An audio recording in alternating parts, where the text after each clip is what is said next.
ତାର ଅନ୍ଧ ସ୍ନେହ ମମତାର ଅନ୍ଧ ପୁଟୁଳିଟା ଆଖିରେ ଛାତି ହୋଇଯାଇଥିଲା। ଏବେ କିନ୍ତୁ ସେ ଲୋକଟାକୁ ଦେଖିଲେ ମତେ ଘୃଣ ଲାଗୁଛି, ଘୃଣ। କାହିଁକି ନା ସ୍ୱାର୍ଥଟା ତ ମନ ଭିତରେ ବସା ବାନ୍ଧି ଛାଡ଼ିଛି।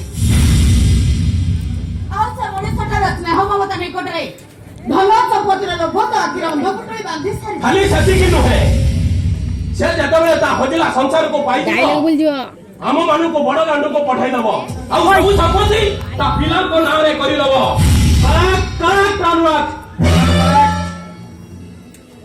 तो चिंताधारा एकदम ठीक। ସେଥିଲାଗି ଶାସ୍ତ୍ର କହେ ବେଳୁ ହିଁ ସାବଧାନ ହେଲେ ପ୍ରମାଦ ନ ପଡ଼େ ବୋଲେ। ଆରେ ଝଡ଼ଟା ତ ଉଠିଲାଣି, ତାକୁ ରାସ୍ତାରୁ ହଟେଇ ଦେ। ନାଇଁ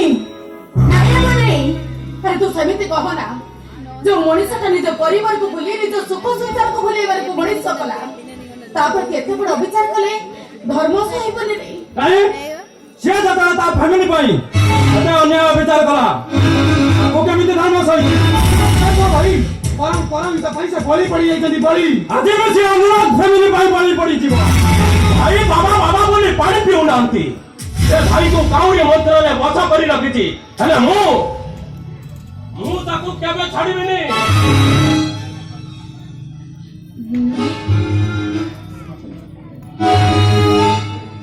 ଆରେ ତମେ ମାନେ କଣ ସବୁ କହି ଯାଉଛ? ତମ ମାନଙ୍କ କଥା ଶୁଣିଲା ପରେ ବିଶ୍ୱାସ ତୁଟି ଯାଉଛି। ଆରେ ବଦ୍ରୀ, କଣ କହିବାକୁ ଚାହୁଁଛ ତୁ? କଣ କହିବାକୁ ଚାହୁଁଛି ଜାଣିପାରୁନ?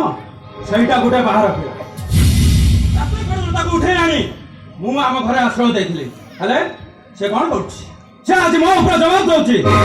ହେଲେ ଆବଶ୍ୟକ ପଡିଲେ ଜାଣିଛି ଭାଇ, ମୁଁ ଜଣେ ଫୁଟପାତ୍ର ମଣିଷ। ରାସ୍ତା କଡ଼ରୁ ଗୋଟାଇ ଆଣି ତମେ ମତେ ପାଳି ପୋଷି ବଡ କରିଛ। ଯଦି ଦରକାର ପଡେ ମୁଁ ବି ତତେ ରାସ୍ତାରୁ ହଟେଇ ଦେବି।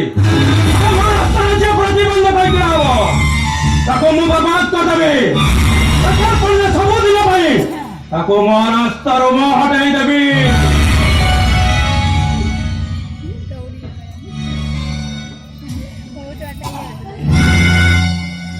डायलॉग बोलिए।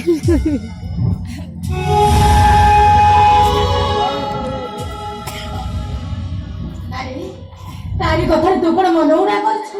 मनौणा करूनी माउसी, परम निजକୁ ନିଜେ धिक्कार କରୁଛି। धिक्कार ଇଚ୍ଛା ହଉଛି ମୋର ସେଇ ଗର୍ଭଧାରିଣୀ ମାଆକୁ ଥରେ ପଚାରିବାକୁ, ମାଲୋ ଯଦି ତୋର ପିଲା ଦରକାର ନଥିଲା କାହିଁକି ଜନ୍ମ କରି ମତେ ତୁ ସେ ଡାକ୍ତର ତୁ ମୋ ତଣ୍ଟିକି ବିମାରୀ ଦେଲନି କାହିଁକି? ନାଇଁ ମାଉସୀ, ଏ ବବଲୁ ମରି ଯାଇଛି, କେହି ନଥିଲା।